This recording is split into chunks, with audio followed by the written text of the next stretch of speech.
wattaqu yawma turja'una fihi ila Allah thumma tuwaffa kullu nafsin ma kasabat wa hum la yudhlamun.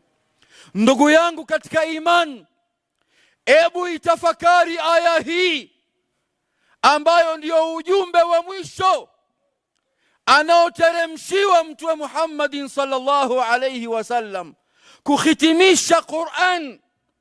Aya hii inanihusu mimi na wewe.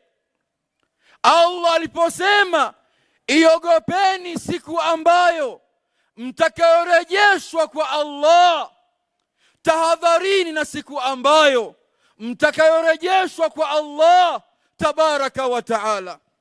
Lakini sikurejeshwa tu, thumma tuwaffa kullu nafsin ma kasabat wa hum la yudhlamun, kisha kila nafsi ikalipwa kwa yale ambayo iliyokuwa imeyachuma katika mgongo wa ardhi, hali ya kwamba hatodhulumika yoyote katika maisha haya ya ulimwengu. Ebu ifikirie uzito aya hii.